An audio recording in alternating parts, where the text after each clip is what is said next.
우리에게 주시는 하나님 말씀은 민수기 34장 1절에서 15절 말씀입니다. 여호와께서 모세에게 말씀하여 이르시되 너는 이스라엘 자손에게 명령하여 그들에게 이르라. 너희가 가나안 땅에 들어가는 때에 그 땅은 너희의 기업이 되리니 곧 가나안 사방 지경이라. 너희 남쪽은 에돔 곁에 접근한 신광야니 너희의 남쪽 경계는 동쪽으로 여매 끝에서 시작하여 돌아서 아그라빔 언덕 남쪽에 이르고 신을 지나 가데스 바네아 남쪽에 이르고 또 하사라다를 지나 아스몬에 이르고 아스몬에서 돌아서 애굽 시내를 지나 바다까지 이르느니라. 서쪽 경계는 대해가 경계가 되나니 이는 너희의 서쪽 경계니라. 북쪽 경계는 이러하니 대해에서부터 호루산까지 그어라. 호루산에서 그어 하마더기에 이르러 스닷에 이르고 그 경계가 또 시브론을 지나 하살레난에 이르나니 이는 너희의 북쪽 경계니라. 너희의 동쪽 경계는 하살레난에서 그어 스밤에 이르고 그 경계가 또 스밤에서 리블라로 내려가서 아인 동쪽에 이르고 또 내려가서 긴네렛 동쪽 해변에 이르고 그 경계가 또 요단으로 내려가서 여매에 이르나니 너희 땅의 사방 경계가 이러하니라. 모세가 이스라엘 자손에게 명령하여 이르되 이는 너희가 제비 뽑아 받을 땅이라. 여호와께서 이것을 9지파 반쪽에게 주라고 명령하셨나니 이는 르우벤 자손의 지파와 갓 자손의 지파가 함께 그들의 조상의 가문에 따라 그들의 기업을 받을 것이며 므낫세의 반쪽도 기업을 받았음이니라. 이 두 지파와 그 반 지파는 여리고 맞은편 요단 건너편 곧 해 돋는 쪽에서 그들의 기업을 받으리라.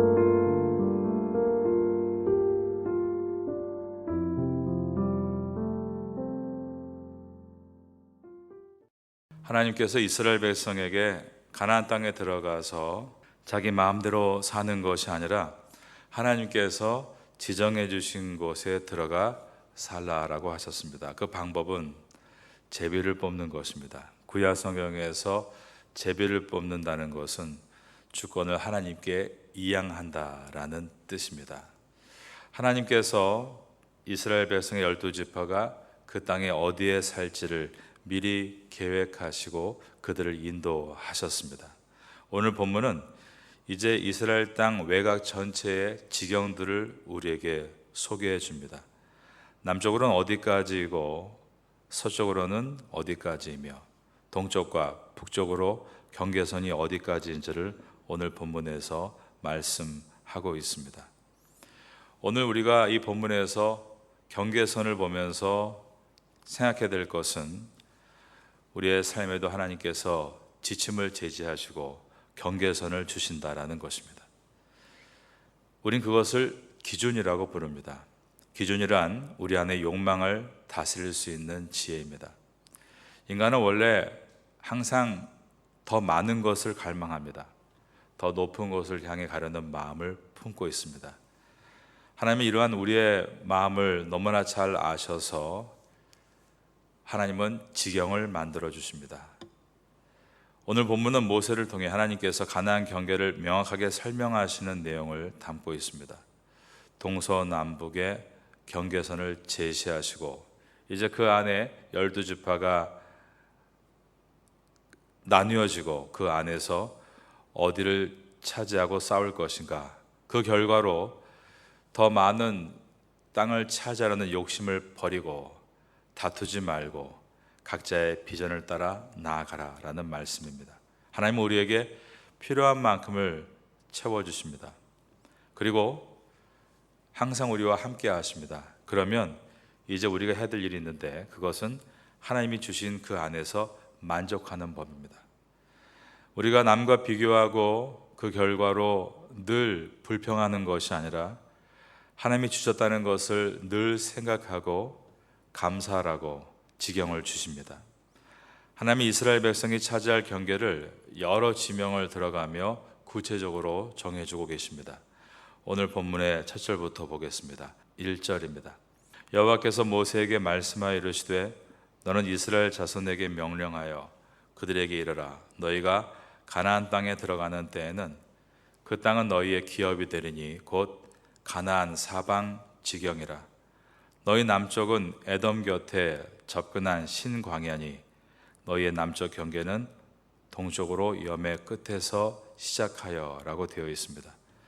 여기에 신광야는 영어 표기로 SIN이 아니라 ZIN 광야입니다. 이 발음이 비슷하기 때문에 우리 한글 성경은 둘 다 신광야라고 했지만 이 ZIN 광야는 이스라엘 땅 남쪽의 경계선에 해당합니다. 그리고 서편에는 지중해가 있습니다. 그러기에 하나님의 경계에서는 이스라엘이 안전하게 살 수 있도록 방어선의 역할을 합니다. 광야에서도 적들이 들어올 수 없고 지중해에서도 적들이 들어올 수 없는 것입니다. 나중에 이스라엘과 이방 나라 간의 전쟁의 대부분은 동쪽과 북쪽에서 이루어지게 됩니다.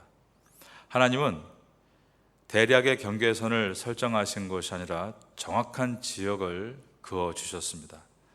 오늘 우리에게도 하나님은 정하신 질서를 가지고 우리의 삶을 정확하게 인도해 주십니다.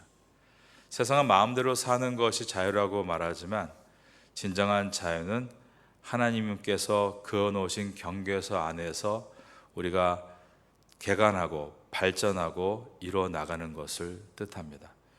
하나님은 이와 같이 일선 12지파가 서로 경쟁하고 싸우는 것이 아니라 각자의 자리에서 역할을 잘 감당할 수 있도록 선명한 기준을 제시하셨습니다. 34장 6절에 보면 서쪽 경계는 대가 경계가 되나니 이는 너희의 서쪽 경계니라. 말씀드린 대로 이 서쪽은 지중해입니다. 단순한 경계가 아니라 외부의 침입을 막아주는 방어막의 역할을 하고 있습니다.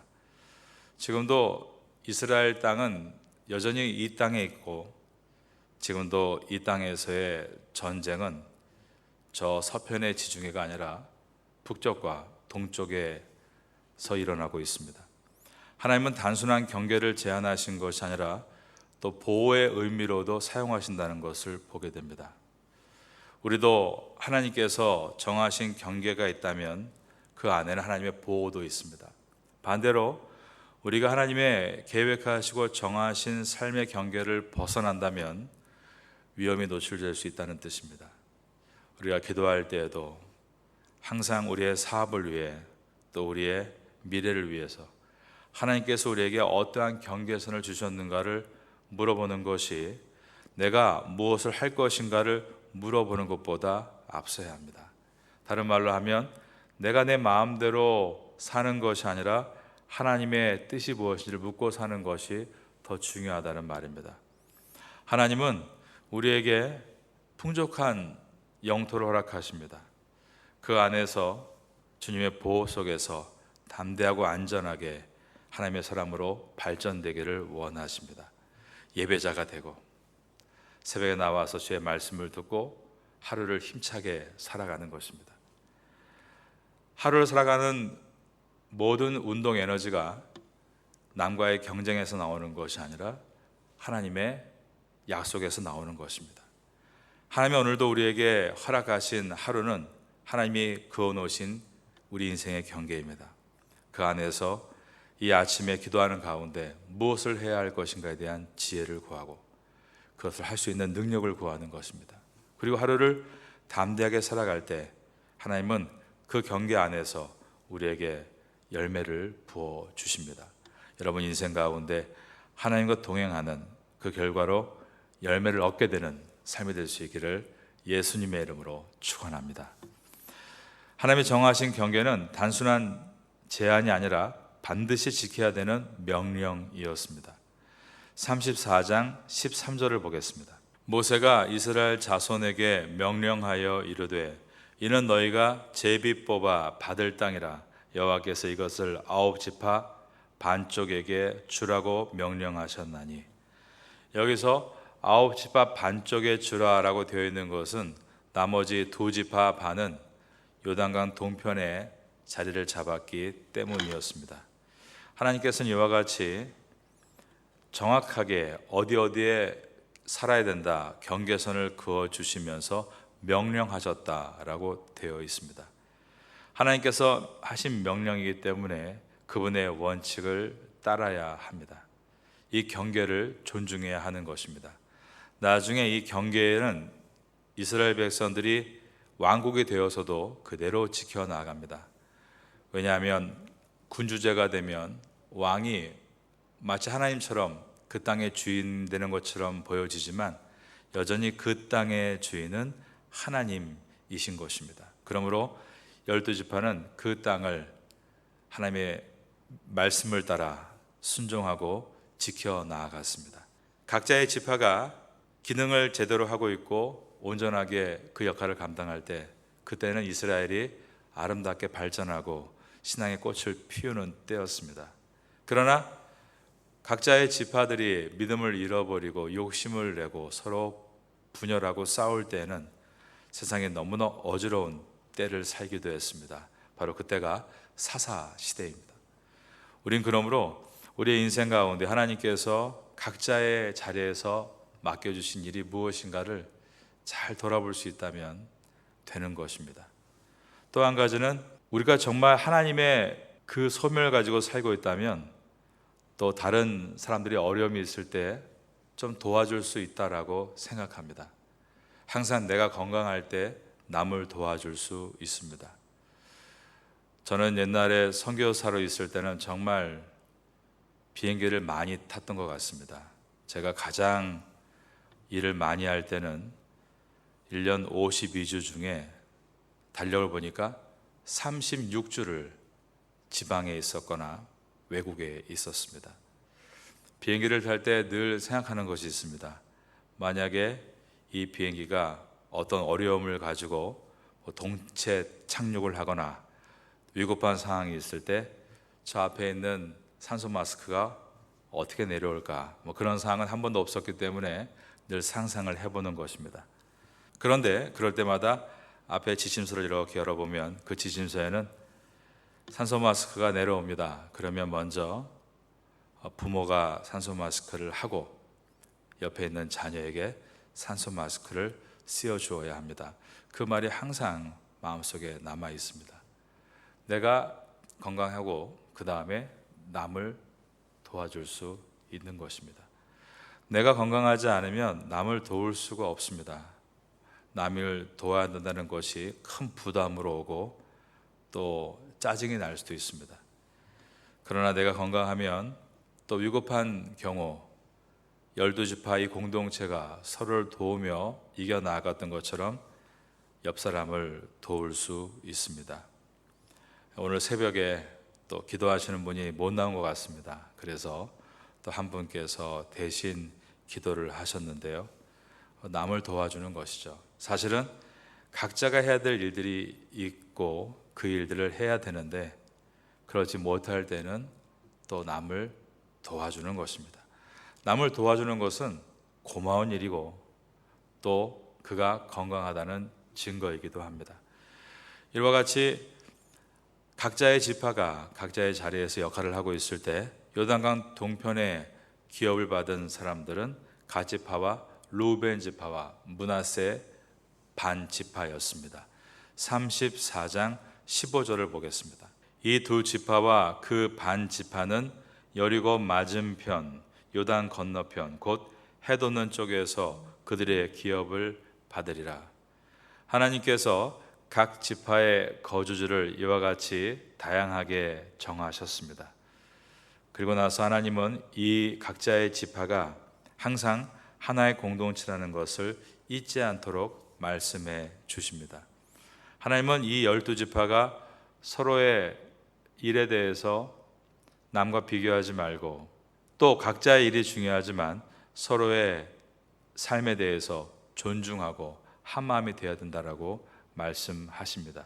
그럴 때 이스라엘 12지파는 다양한 색을 내며 아름다운 작품으로 만들어져 갔던 것입니다.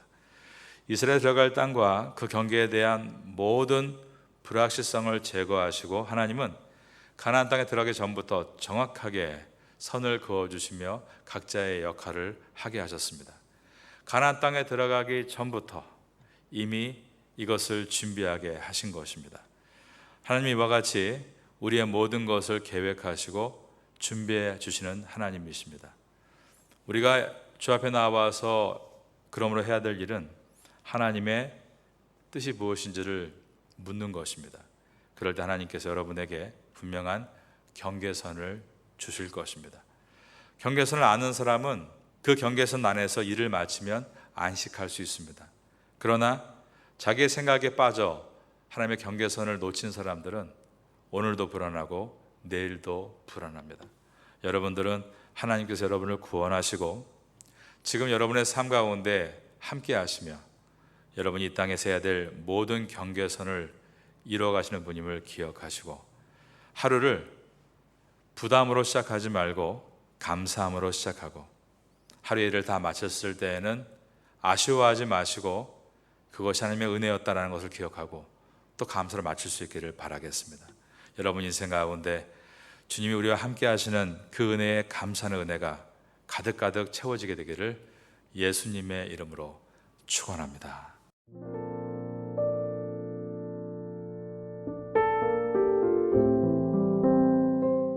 지금은 함께 마음을 열고 기도하는 시간입니다. 6월에 우리가 함께 품고 기도할 제목을 나눕니다. 조국 교회가 사명을 잘 감당하도록 붙들어 주옵소서. 북한의 지하교회를 지켜 주옵소서. 태국 교회가 말씀 위에 굳게 서도록 역사하여 주옵소서. 6월 29일 제13차 발달장애인 가족 초청 행사를 잘 준비하게 하옵소서. 이 시간 말씀을 붙잡고 드리는 우리의 기도가 삶 속의 아름다운 열매로 맺히기를 소망합니다.